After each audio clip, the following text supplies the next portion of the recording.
Good evening. Great to be learning with you on a Monday night, Yom Sheni. It's actually Monday afternoon here, and it's the 32nd day of the Omer. Tonight, we begin a very festive day called Lag BaOmer, but we'll be talking more about that, I suppose, tomorrow.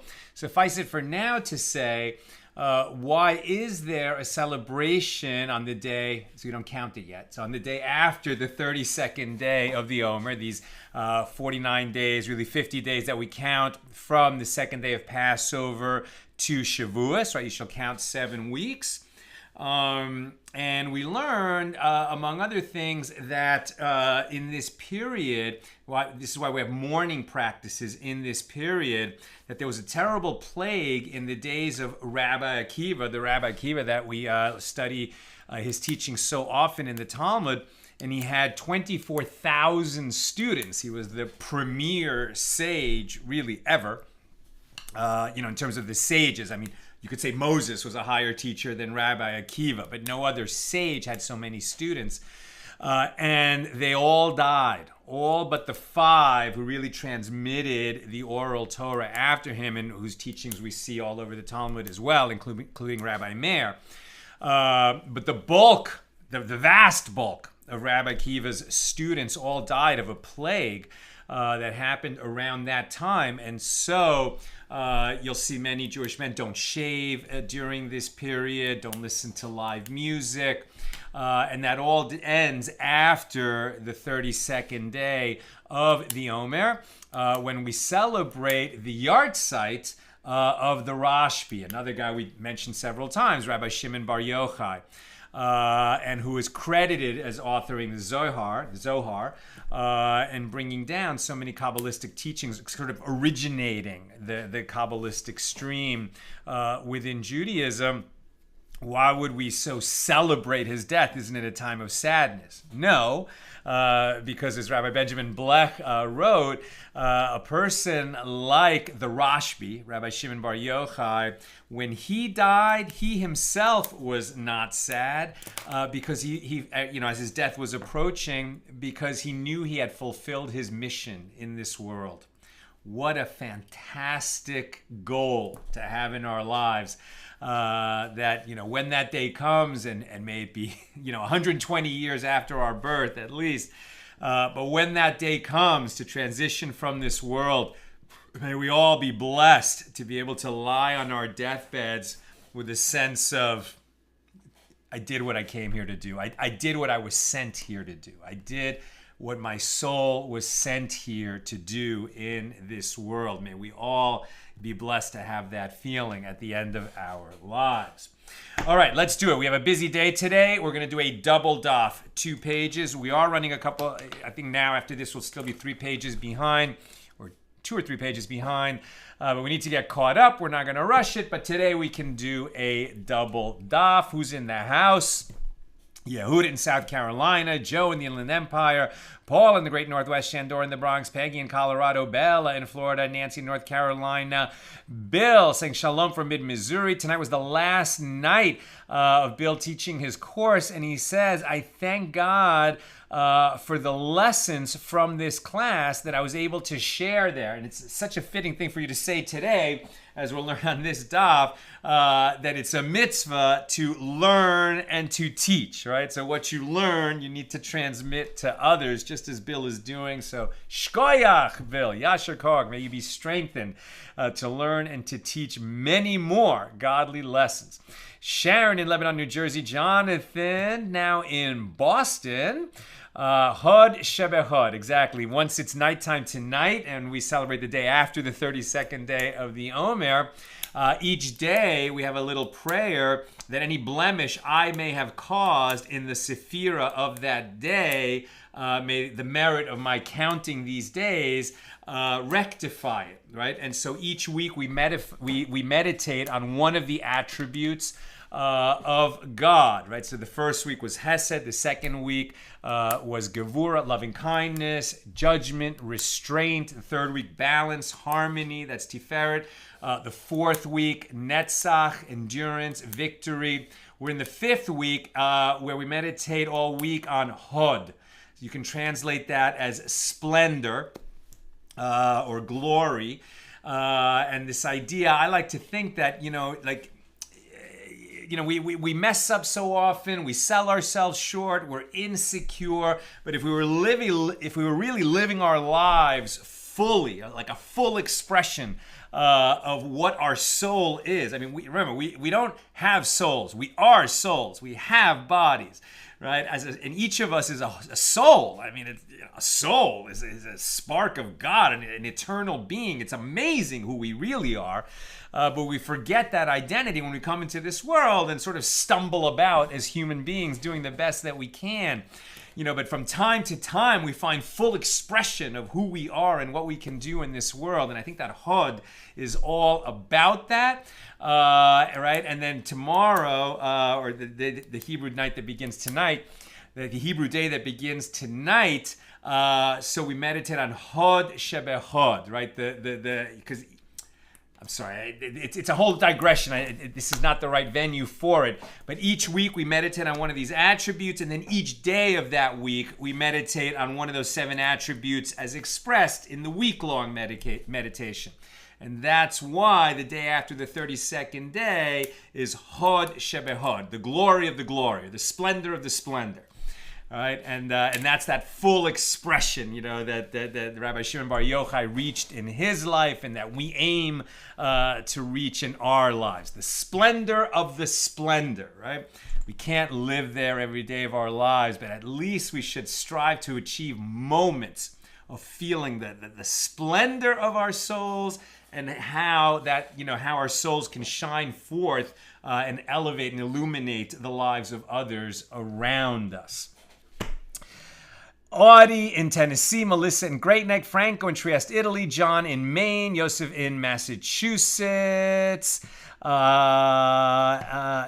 says, I'm here to learn about Judaism in my town. There is no synagogue or any Jewish people that I know. I have been reading a lot and I'm feeling called to learn more and hopefully teach others. Welcome, Audie. So great to have you with us. Peggy says, light up the darkness, please. Thank you, Peggy. Takes a village. We're all in it together. And Bruce and Eve are in Colorado. Pam in Oregon over there on the YouTube side. Ella says shalom. Marjorie in Virginia. Lynn in North Texas. Aoife in Florida. Pedro in Kissimmee, Florida. Welcome, everybody. All right, a double daf and a rich double daf. Really interesting ideas tonight. So we're in chapter 7. Our pages tonight are 37 and 38 of Tractate Sotah, the 18th volume of the Talmud. Here in chapter 7, we're discussing, as in the ritual of the Sotah, the suspected adulteress, certain words have to be read by the priest to the Sotah, and they may be read in any language that both the priest and the suspected adulteress understand, because they need to understand what they're saying and hearing. So it doesn't have to be in the holy tongue, Hebrew.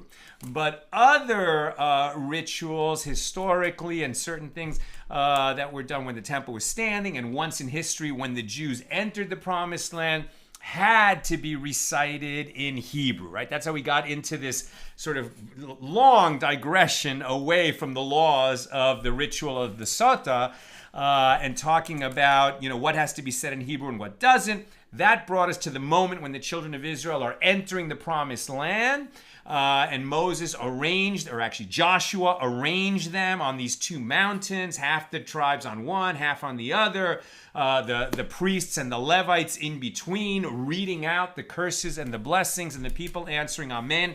That had to be done in the holy tongue in Hebrew. That's how we got here. And once we were talking about the children of Israel entering the promised land, we've had all kinds of other teachings about the children of Israel wandering in the wilderness, sending the advance party ahead, and the shocking and inaccurate report they brought back. And the punishment for that was, instead of wandering for 2 years in the wilderness, we spent 40 years in the wilderness. And now we continue this discussion. Right, so we learned yesterday that some have sanctified God's name privately, and that was Joseph, right, when he resisted the urge to sleep with Potiphar's wife. And others have sanctified God's name publicly, right? And so this was attributed to Judah.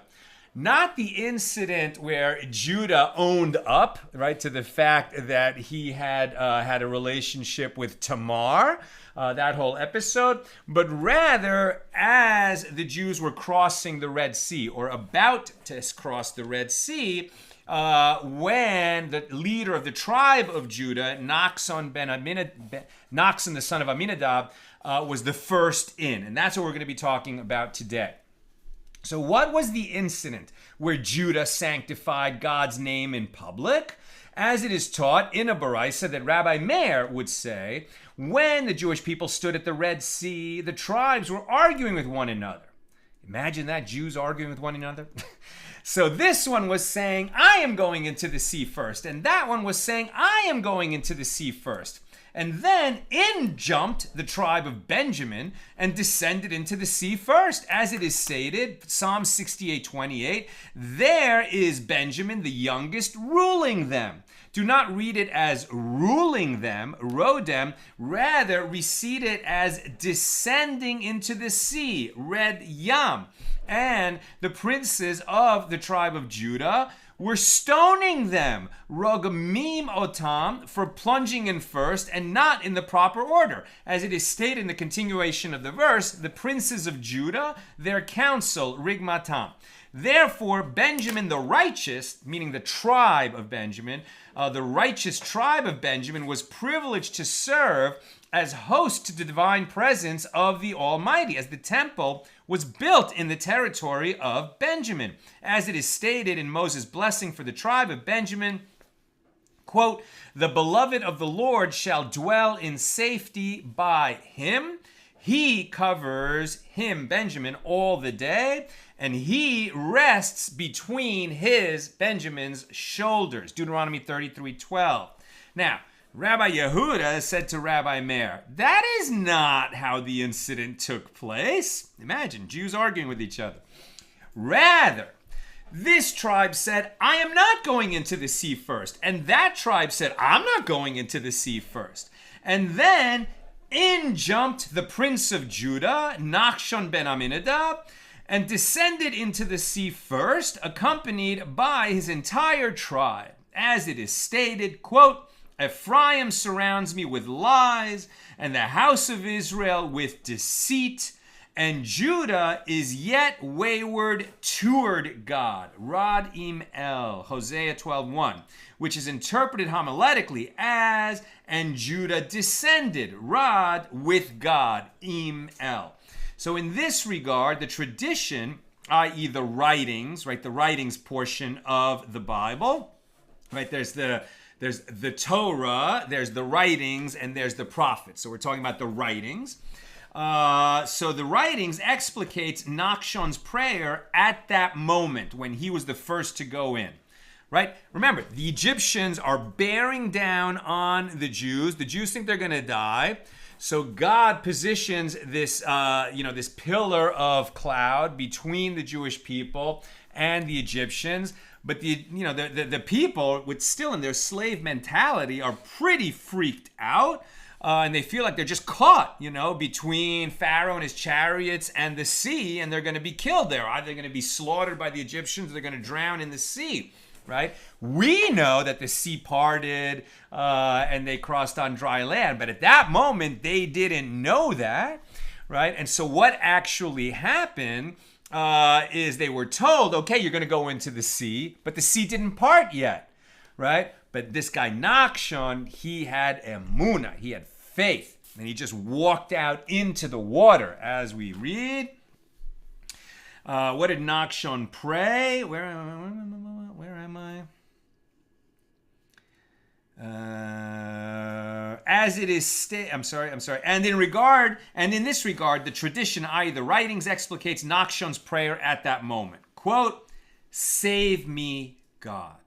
For the waters are come in even unto the soul. I am sunk in deep mire, where there is no standing. Let not the water flood overwhelm me, neither let the deep swallow me up. Psalm 69, verses 2 and 3, and verse 16. And at that time, right, so it's beautiful. Like, it's just like a filmmaker, right? Like, Nachshon is entering the water and praying that he won't drown, and the water is coming up to his nostrils. Before we see anything there, cut to Moses. What's Moses doing? At that time, Moses was prolonging his prayer. And the Holy One, blessed be he, said to him, my beloved ones are drowning in the sea, and you prolong your prayer to me? And Moses said before him, Master of the universe, but what can I do? And God said to Moses, quote, speak to the children of Israel that they go forward, and you lift up your rod and stretch out your hand. You see, they go forward first, and then Moses lifts up his rod. And it's for this reason, not like in the movie The Ten Commandments, right? Moses, Charlton Heston raises up his rod, the waters part, then they go in. No! Nachshon leads the tribe of Judah into the water. They're in there up to their noses. Moses is praying. God says, now you tell them go forward, and now you lift up your rod. Moses does that. And it's for this reason, and then the sea parts, right? And it's for this reason, because Nachshon and the tribe of Judah went into the sea first. The tribe of Judah merited to govern Israel. As it is stated, quote, Judah became his sanctuary, Israel his dominion. The sea saw it and fled. Psalm 114, verses 2 and 3. The Baraisa interprets the verses in this manner. What is the reason that Judah became his sanctuary and Israel came under his dominion? It is because the sea saw it and fled. It's not a seesaw, but the sea saw what tribe of Judah had done, led by Nachshon, and fled, right? Wow, before the faith of this tribe. And that is why Judah merited to rule Israel, right? Judah's descendant is King David, and the throne will never go out from King David and his line. Now, the Gemara returns to discussing the blessings and curses. That's how we got to this, right? When Joshua, 40 years after that, leads the children of Israel into the promised land, first they're going to have this reading of the blessings and curses, right? Why are we inhabiting the land? So that we will live in it, a land promised to the descendants of Abraham, but we're only going to be able to abide there for as long as we are a people dedicated to God and living under the covenant of the Torah. And so before we go in and start that conquest, God stands us, God says, stop everything, right? And now read the blessings and the curses to the people, and they have to acknowledge that they've heard them. So the Gemara returns to discussing the blessing and curses. It is taught in a Baraisa, Tosefta 8:9, that Rabbi Eliezer ben Yaakov says, it is impossible to say that the tribe of Levi stood between the two mountains, right? 6 tribes on one mountain, 6 tribes on another mountain, kind of like, it's almost like they formed a bowl. It's like they made a natural stadium that held 2 million people, right? It makes sense. So they were on the sort of the foothills of one mountain or on the foothills of another, right? These 2 million people, it's like 1 million people kind of on one slope and another 1 million people on another slope. And down in the middle were the priests and the Levites, where they were, sort of shouting out the blessings and curses for the people to hear. So where are we? Right? So Rabbi Eliezer ben Yaakov says, it is impossible to say that the tribe of Levi stood below, meaning in the middle, between the two mountains, as it is already stated that they were above. In the verse, Deuteronomy 27:12, these shall stand on Mount Gerizim to bless the people when you have passed over the Jordan. Shimon and Levi and Judah. So Levi was included in the tribes that were on one of the mountains. But it is also impossible to say that they stood up on the slope, because it is already stated, quote, and all of Israel and their elders and officers and their judges stood on this side of the ark and on that side before the priests, the Levites. And this shows that the Levites stood below, between the mountains, with the ark of the covenant. How is this possible? Only the elders of the priesthood and the Levites stood below, and the rest of the Levites stood above on the mountain. It wasn't the entire tribe of Levi was down there. It was the ones who were serving, in the tabernacle, carrying its pieces, assisting the priests in doing their duties. Remember, at that time, there were very few priests. Only Aaron and his sons. Aaron has already died, so it's just, and two of his sons, Aaron has died, and 2 of his sons, Nadav and Avihu, they died. So Aaron had 2 surviving sons and some grandsons. Those are the only priests. So in order to carry out all the duties of bringing the daily sacrifices in the tabernacle, they were assisted by Levites, right? So it's the Levites that are actually doing the avodah, doing the work of the sacrificial service in the tabernacle. Those are the ones that are assisting the priests now in reading out the blessings and curses.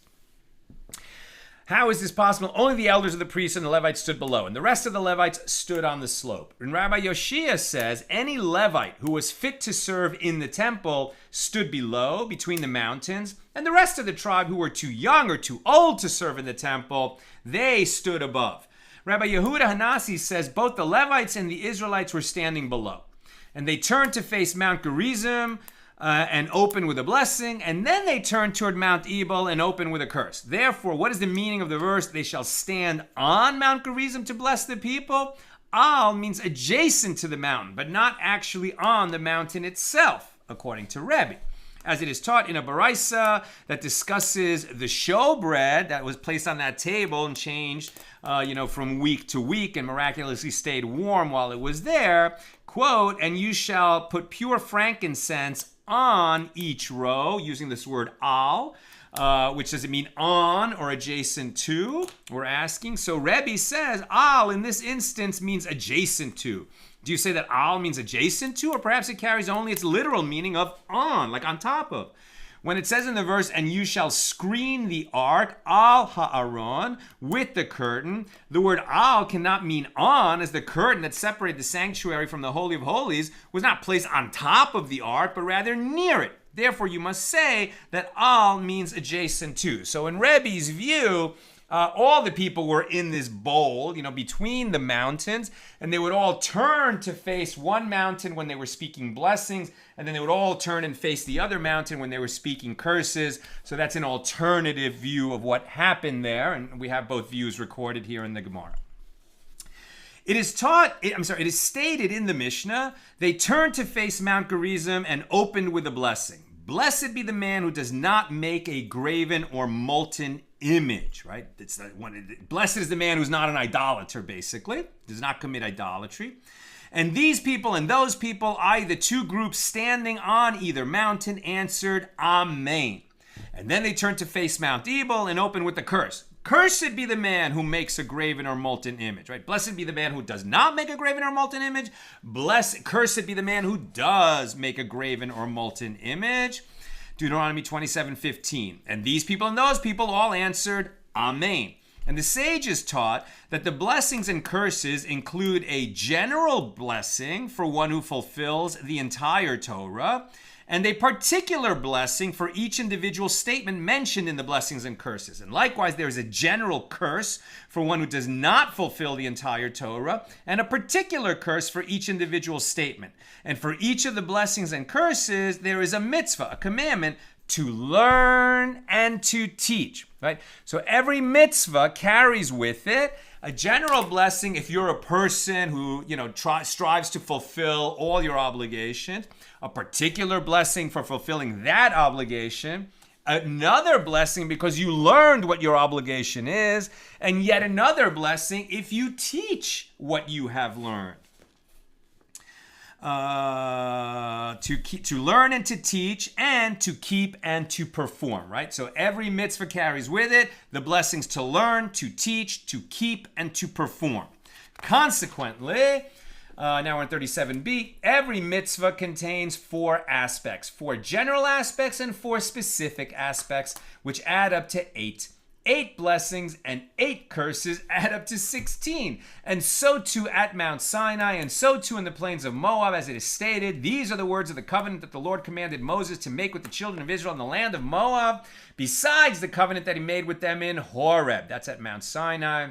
Deuteronomy 28:69. And it is written, observe therefore the words of this covenant, and it follows that between the 3 events there were 16 covenants that were made. So God established 48, 3 times 16, right? He gave everyone 16 blessings in 3 different locations. And so God established 48 covenants, for each and every mitzvah. If you remember the Passover Haggadah and like how many plagues were there, you could say that each plague was like the hand of God, and so if there were 10 plagues in Egypt, there were 50 plagues at the sea. I'm sorry, each plague was like the finger of God, and at the Red Sea, the Egyptians faced the full hand of God. So if there were 10 plagues in Egypt, there were 50 plagues at the Red Sea.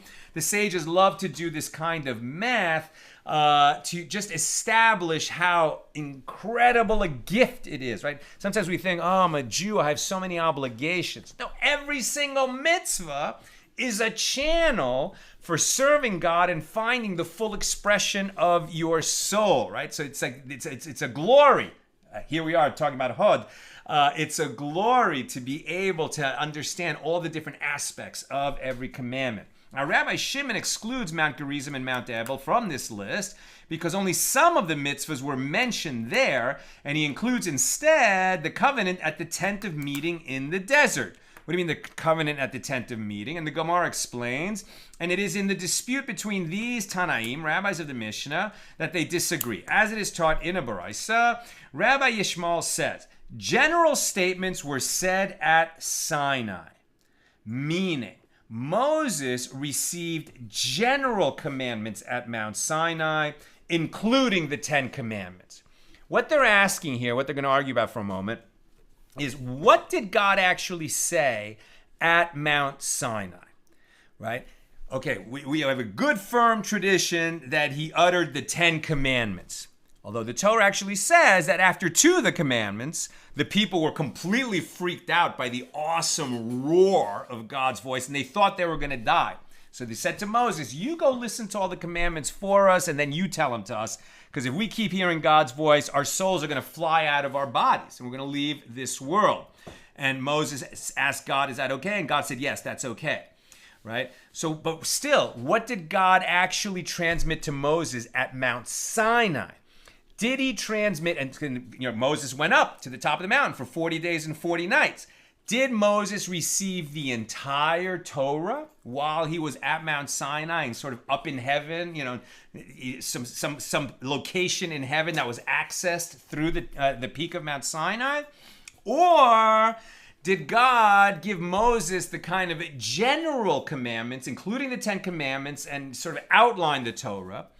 And then in the years that followed, while we were wandering in the wilderness, Moses was steadily taking dictation from God and transcribing the entire Torah, the entire written Torah word for word. Maybe that wasn't all given at Mount Sinai.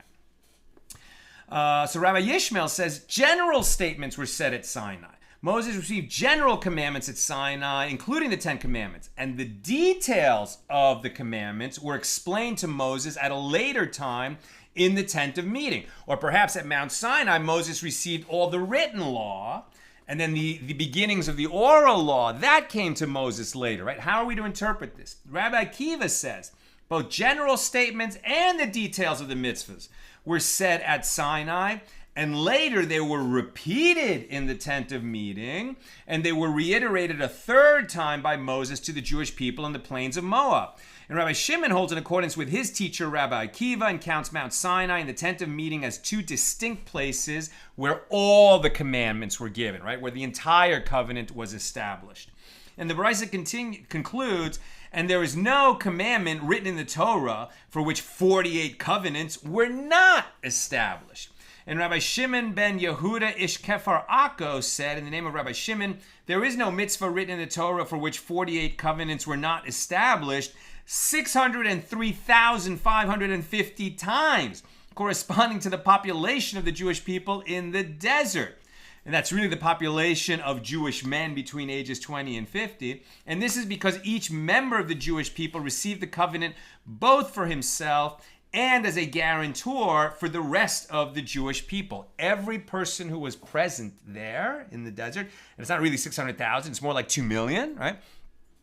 Everyone heard the Torah taught, at the very least by Moses, who had received it directly from God, and he heard it, and it was acknowledged that he or she was obligated in the Torah, and heard it and acknowledged that he or she would help the community maintain the covenant, right? Everyone was a guarantor for himself and for the community.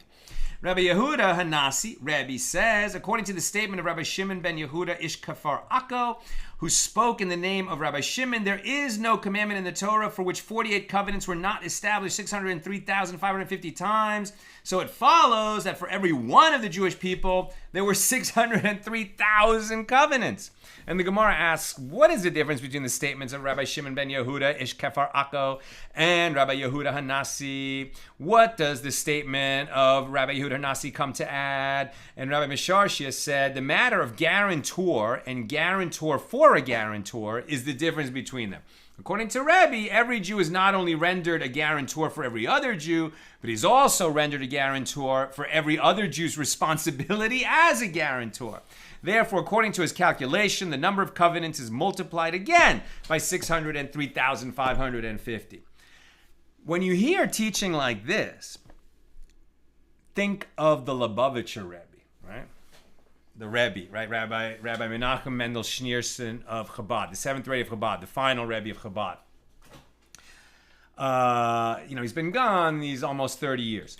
But he made it his mission and his community's mission, the Lubavitch community, that they weren't going to just become insular Jews and maintain the traditions that they had received, from Rabbi Shneur Zalman of Liadi, right, the first Chabad Rebbe, but rather that they were going to make it their mission and the Chabad mission, their community's mission, to go out in the world and make sure that every Jew out there has a chance to learn what their obligations are, right? A unique, unprecedented thing in Jewish history that one small subgroup of the Jewish people said, well, look, what does it say here in the Talmud? Each of us was at Mount Sinai and not only acknowledged that we're obligated in the Torah, but that we're obligated to make sure that the rest of the Jewish people know what to do and how to fulfill the Torah. And they take that so seriously. And you have young couples, who station themselves in Ghana, in Uganda,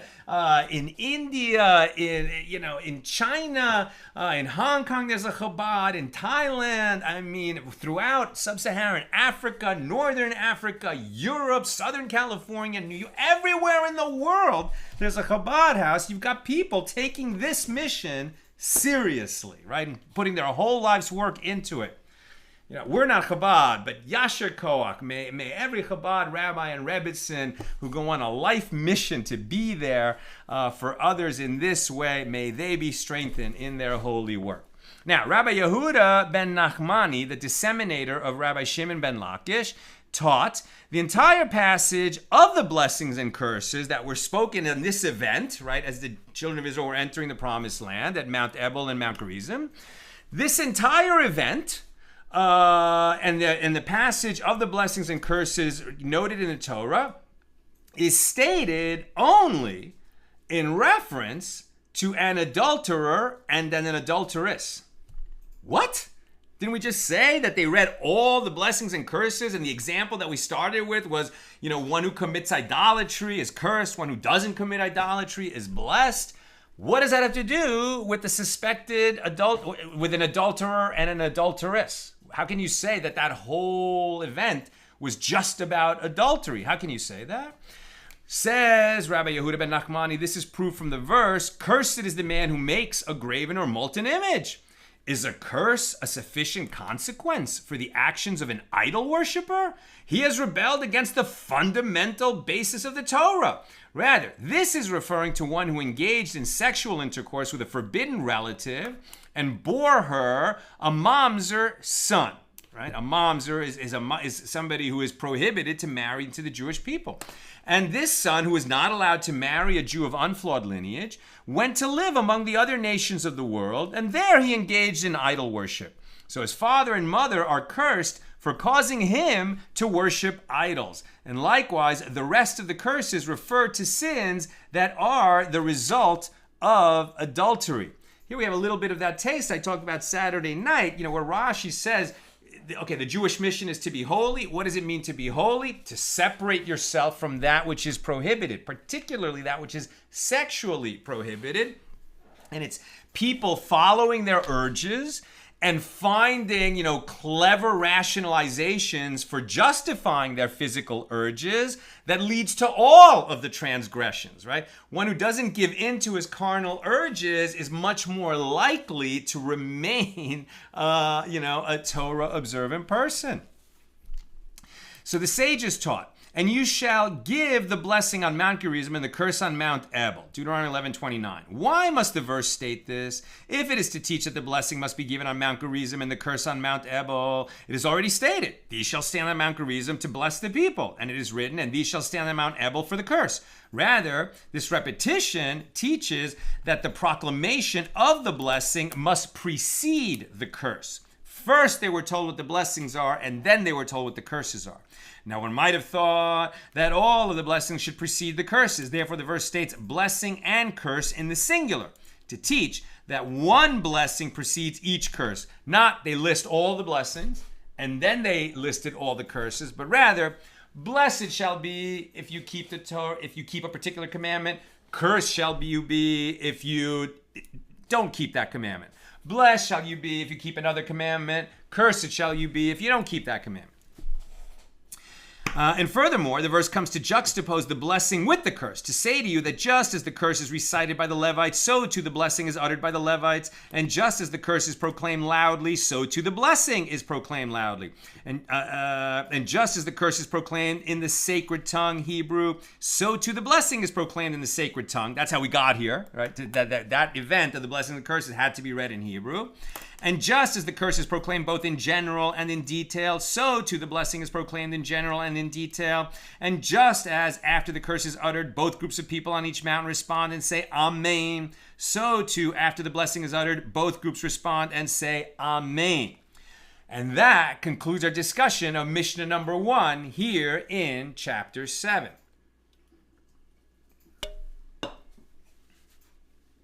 Mishnah number 2. How is the priestly benediction recited? Right, so when the priests stand and bless the people, and we still do that today, right? In Israel, they do it every day in synagogues. Here outside of Israel, we do it on holidays, right? So Kohanim, descendants of Aaron, priests, will stand in front of the room during the additional prayer, the Musaf prayer, on holidays, and they bless the congregation. So this is what we're talking about. How is the priestly blessing, the priestly benediction recited? In the country, meaning outside the temple, the priest recites the verses as 3 blessings, pausing between each verse while the people respond, Amen. And in the temple, right, when the temple was standing, how would they do it? The priests recite all 3 verses as 1 blessing. May the Lord bless you and keep you. May the Lord countenance you and be gracious to you. May the Lord favor you and grant you peace. That's the priestly blessing. So they would say all of that, right? Outside of the temple, they would say 1 blessing at a time, and the people say Amen. In the temple, they would say all 3 blessings at once, after which the people don't respond Amen. Instead, the people say, Blessed be the Lord, God, the God of Israel, from eternity to eternity. That is the customary response to blessings when one is standing in the temple, right, or on the Temple Mount. In the temple, the priest utters the name of God as it is written in the Torah, right? The 4-letter name of God, which we never pronounce, and we substitute instead a different word, which is normally translated as Lord, because we never say the 4-letter name of God. But when the temple was standing, and the priests blessed the people in the temple, they would utter that name. Right, so in the temple, now we're in 38a, as it is written in the Torah, the 4-letter name of God, the Tetragrammaton, it was spoken. And in the country, there, like they use its substitute name of lordship, which I will just say now for educational purposes. Right, we never say the 4-letter name of God. Instead, we say Adonai. Even that name we don't use normally unless we're praying or occasionally for educational purposes like we're doing now. right? So outside of the temple, they don't say the name of God, and they would use that substitute name of lordship. Now in the country, the priests lift their hands so that they are aligned with their shoulders during the benediction. And in the temple, they lift their hands above their heads, except for the high priest, who does not lift his hands above the front plate, right? The high priest wore a gold plate across his forehead that said, "Holy to God," and he would not lift his hands higher than that. Since the four-letter name of God, the Tetragrammaton, is inscribed on it, right, on that front plate, it is inappropriate for him to lift his hands higher than that. Rabbi Yehuda says, even the high priest lifts his hands above the front plate, as it is stated, quote, "And Aaron lifted up his hands toward the people and blessed them," Leviticus 9:22. So Rabbi Yehuda says the high priest would lift his hands higher than the front plate. That's Mishnah number 2 here in chapter 7. Now I'll start the Gemara. We are going to do page 38 tonight. We're just going to skip a few paragraphs here and there so that we don't have an overly lengthy show. The Gemara. The sages taught the mitzvah, the commandment given to the priests. So shall you bless the children of Israel at Numbers 6:23. Right? So shall you bless the children of Israel. And then it's the words of the priestly blessing. So shall you bless the children of Israel is, right, the commandment given to the priests when they're told this. The commandment is that they bless them in the sacred tongue, right? The priests have to bless the people in Hebrew. That's another one of these instances where a recital has to be done in Hebrew. Now, do you say that the benediction must be recited in the holy tongue, or perhaps it may be recited in any language? And the Brisa answers, it is stated here with regard to the priestly benediction, so shall you bless. And it is stated there with regard to the blessings and curses, these shall stand on Mount Gerizim to bless the people. So there's a verbal analogy between these two usages of the word bless. Just as there the blessings and curses were recited in the holy tongue in Hebrew, so too the priestly benediction must be recited in the holy tongue. Rabbi Yehuda says, okay, so I'm going to skip a few paragraphs now where they're going to derive how we know that when the Kohanim, when the priests bless the people, they elevate their arms, and how we derive that the priests have to be standing, they can't be seated, and that they have to lift their arms, right? And they bring a proof from the verses in the Torah. So we pick it up a few paragraphs down. And it is also taught in a Baraisa, so shall you bless the children of Israel, means that the blessing should be recited with the ineffable name, the four-letter name of God. Now, do you say that the priestly benediction must be recited with the ineffable name? Or perhaps it is recited with only the substitute name, as we mentioned before, the name of lordship. And the verse states, so shall they put my name, Numbers 6:27, which means God is speaking, my name that is unique to me. The four-letter name. One might have thought that even in the outlying areas outside of the temple, this ineffable name is used. It is stated here with regard to the priestly benediction, so shall they put my name. And it is stated there with regard to the place that one must sacrifice offerings, the place that the Lord your God has chosen out of all your tribes to put his name there. Deuteronomy 12:5. So the verbal analogy teaches that just as there, the expression to put his name there is referring to the temple, so too here, the commandment, so shall they put my name, applies in the temple and not anywhere else. And that's how we know how the priests knew that they would only say God's four-letter name when blessing the people in the temple, not when blessing the people anywhere else. Rabbi Yoshia says, it is not necessary to derive this law from the verbal analogy, as it can be derived from a verse itself. It says in the verse, in every place where I cause my name to be mentioned, I will come to you and bless you. Exodus 20:20. Does it enter your mind that this verse literally means that the divine presence will be revealed everywhere? Rather, this verse must be interpreted by transposition. It must be reordered and read like this. In every place where I will come to you and bless you, there I will cause my name to be mentioned. And Rabbi Yoshi explains that God is stating, and where will I come to you and bless you? In the temple. Therefore he derives, there in the temple I will cause my name to be mentioned. But the ineffable name is not mentioned elsewhere. It is taught in another Baraisa, so shall you bless the sons of Israel. Number 623. Now, I have derived only the law to bless the sons of Israel. From where do I derive the law of blessing converts, women, and emancipated slaves? And the verse states immediately afterward, you shall say to them, meaning all of the Jewish people. It is taught in another Baraisa, so shall you bless. Means that the priest must recite the priestly benediction face to face with the congregation. They don't go to the front of the room and face, the ark where the Torah is housed, or east, toward Jerusalem. When the Kohanim go to the front of the synagogue or any sanctuary and bless the congregation, they turn around and face the congregation. Right? They also cover themselves with a prayer shawl, and we cover ourselves with a prayer shawl. We don't look into the eyes of the Kohanim when they are blessing us. That's another tradition. But at any rate, it's face to face, right? We don't look at their faces, but their bodies are facing us. Now, do you say that the benediction must be recited face to face, or perhaps it is only recited with the faces of the priests facing the back of the necks of the congregation? Maybe we all turn around and face away from the priest. And the verse states, you shall say to them, face to face, like a person who is talking to another person. It is taught in another Baraisa, so shall you bless, means that the benediction must be recited out loud.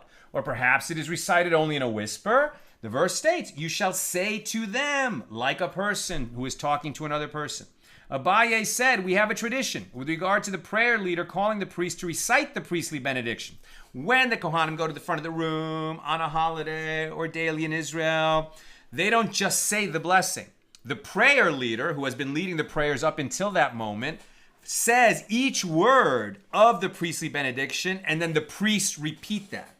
Right? Because the priests, remember, the priests are the descendants of Aaron. Any descendant of Aaron, who has not married out of the tribe, so to speak, has not married a woman who is unfit for him, so is qualified to serve as a priest, can make the priestly blessing in front of the congregation. But that doesn't mean that they're necessarily skilled in leading prayers or reading Torah or anything.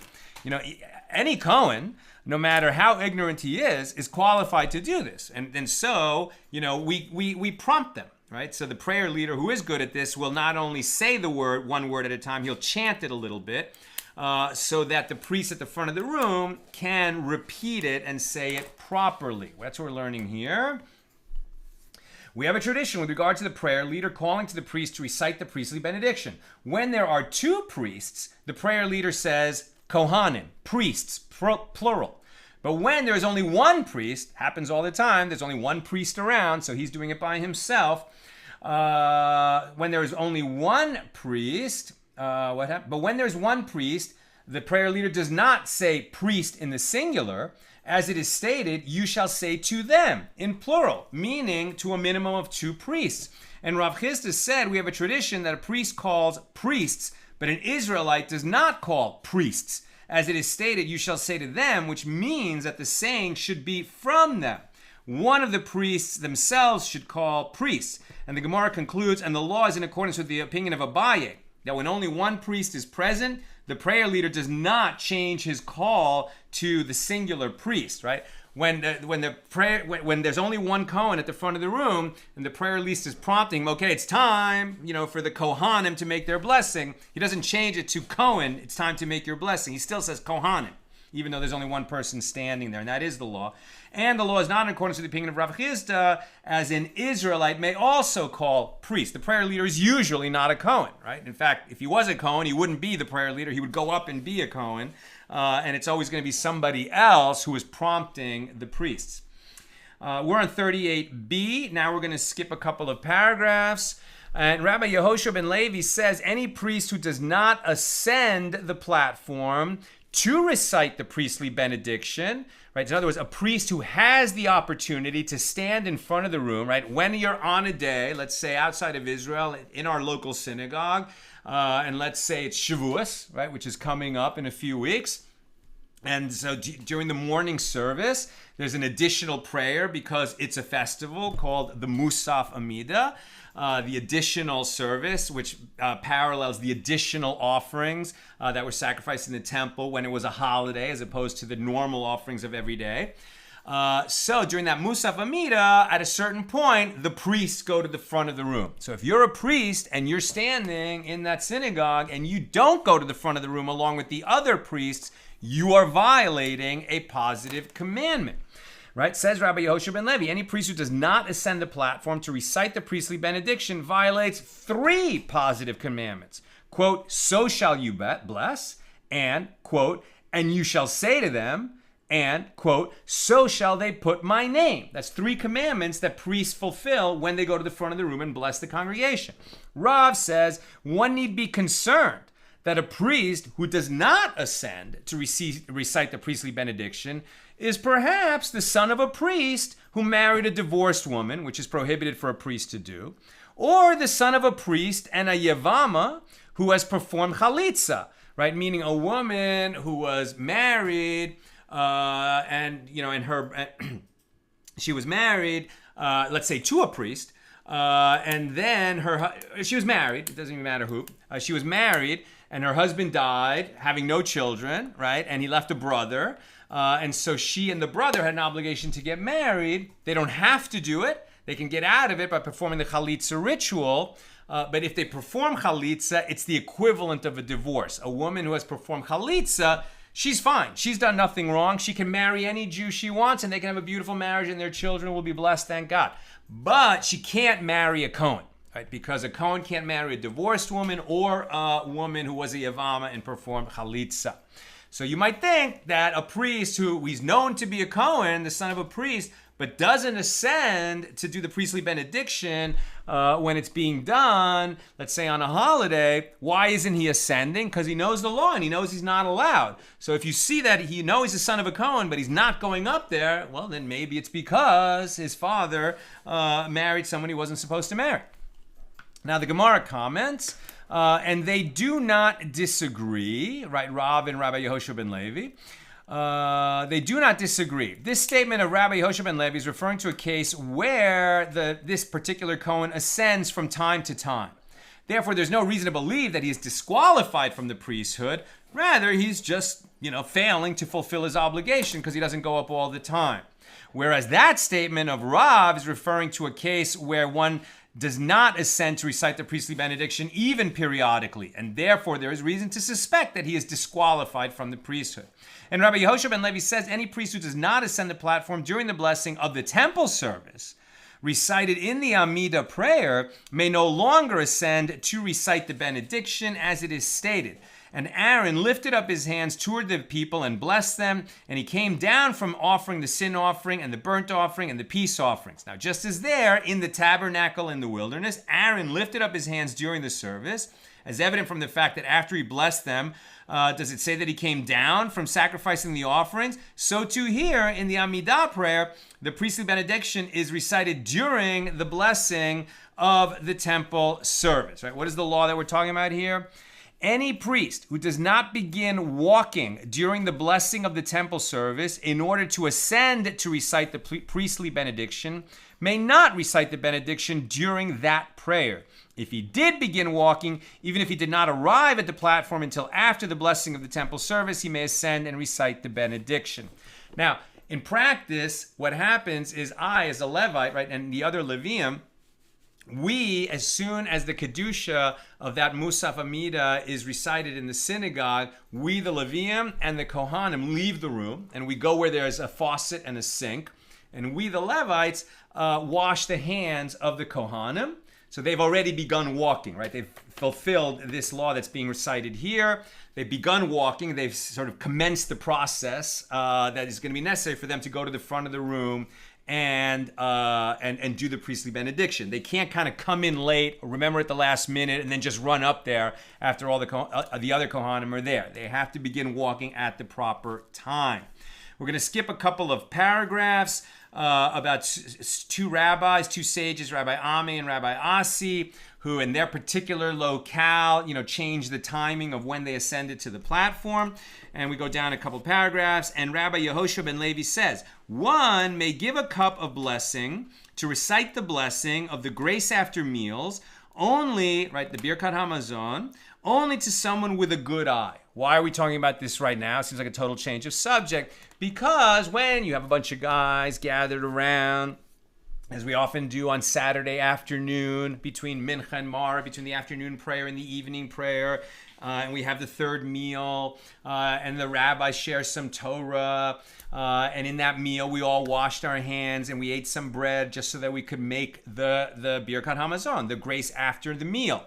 Who leads us, right? There's always more than 10 men there. So who leads us in that grace after the meal? Sometimes the rabbi, sometimes a visiting speaker, but often if there's a Kohen in the room, we'll give him the cup of blessing and let him lead us, right? Even though he might be not learned at all, even though he might not have a good voice, because he's a descendant of Aaron and a Kohen, we give him this honor, right? But here's the qualification for that. Rabbi Yehoshua ben Levi says, one may give the cup of blessing to recite the grace after the meal only to someone with a good eye. What is a good eye? A good eye is someone who sees the good in others. That's what a good eye is. You give the cup of blessing only to someone with a good eye. Here it also means a generous person. As it is stated, quote, one who has a good eye will be blessed, Yevorach, for he gives of his bread to the poor. Proverbs 22:9.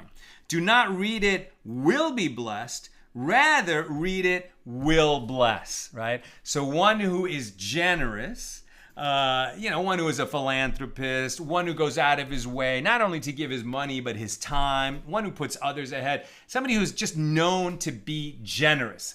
So somebody who looks at others and sees the good in them, that's somebody who's generous of spirit, right? Generous of judgment. But also one who is literally generous with his time and resources. That's who you want to bless others. And Rabbi Yehoshua ben Levi says, from where is it derived that even birds recognize miserly people and do not eat the food that they have set in bird traps? As it is stated, quote, for in vain the net is spread in the eyes of any bird. Proverbs 1:17, right? In other words, those who are stingy, those who are miserly, we know who you are. You know what I mean? Like that quality, the opposite of generosity, it immediately is known to others. You don't want to be that person. Everyone sees it. Even the birds can see it. And Rabbi Yehoshua ben Levi says, anyone who derives benefit from miserly people transgresses a prohibition. As it is stated, do not eat the bread of one who has an evil eye, and do not desire his delicacies. For as one that has reckoned within himself, so he is. He says to you, eat and drink, but his heart is not with you. Proverbs 23:6-7. Rav Nachman Bar Yitzhak says he transgresses two prohibitions. As it says, do not eat and do not desire. And Rabbi Yehoshua ben Levi also says, when a person is found slain between two cities and it is not known who killed him, a heifer whose neck is broken is brought. Right, that ritual when there's a body found between two cities and we don't know who killed him. So this occurs only, says Rabbi Yehoshua ben Levi, because of miserly people. Right? What does this have to do? There was a murder victim found between two towns. We don't know who he is. We don't know where he's from. We don't know who killed him. What does this have to do with miserly people? I'm almost done. So if you have questions or comments, get them in. And it is stated, and they shall speak and say, the elders of the nearest town, our hands have not shed this blood. But did it enter our hearts to think that the elders of the court are murderers? Why is it necessary for them to publicize that they did not kill this person? Rather, they must declare, it is not so that this victim came to us and we dismissed him. And it is not that we saw him and left him. In other words, he did not come to us and we in turn dismissed him without food. And we did not see him and then leave him without an escort. It is miserly people who do not provide others with food and cause them to travel to places where they might be murdered. And from this we learn, right, that first of all, it is an extremely important commandment. It's one of the commandments that we practice, that we recite daily, that we are rewarded for it in this world and in the next, to be good hosts, right, to offer hospitality to guests, to travelers. We feed them gladly, and we help them get to their next destination, right? At the very least, we walk them to the end of the driveway and make sure they know where they're going. Right? That is a big mitzvah, and we learn that out from the ritual of the heifer whose neck is broken for the body that's found between two towns. That's what I've got for us today. I know it's late, so we'll just take a few questions.